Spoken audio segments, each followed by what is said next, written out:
સૌથી પહેલાં તો 2005થી એજ્યુકેશન ચાલુ થયું આપણા ગામની અંદર, અને ઇબ્રાહિમ કાકા એમની ટીમ જે બી ટ્રસ્ટીઓએ આની અંદર મહેનત કરી અને સતત 21 વર્ષ સુધી આ સંચાલનને ચલાવ્યું એ બહુ મોટી વાત છે.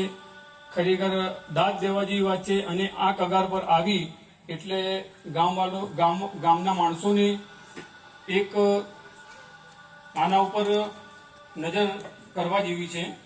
અને મારું એક સજેશન એવું હતું કે સ્કૂલની અંદર ઇબ્રાહિમ કાકાએ કીધું કે 800 જેટલા વિદ્યાર્થીઓ પાસ કરીને ગયા છે, તો સૌથી પહેલા એ 800 વિદ્યાર્થીઓની ઉપર નજર રાખો, એમનું આખું લિસ્ટ બહાર કાઢો કે ભાઈ એ લોકો કઈ પોઝિશનમાં છે અત્યારે. ઘણા એવા વિદ્યાર્થીઓ સારી પોઝિશનમાં પણ હશે અને સારા એવા હોદ્દા પર બી હશે જે આર્થિક રીતે બી આપણને મદદરૂપ થઈ શકે છે.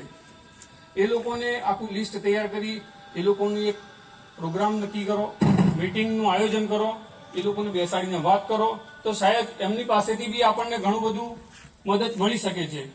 પછી એ એજ્યુકેશન લેવલની ગમે ફેકલ્ટી માટે હોય, એજ્યુકેશન લેવલ માટે હોય, ગામ લેવલે હોય, તો એ વિદ્યાર્થીઓને બેસાડીને એક કાર્યક્રમ યોજો અને એમની સાથે મીટિંગ કરો, તો શાયદ આપણને પોઝિટિવ રિપ્લાય મળશે. બસ આટલું જ કહેવાનું.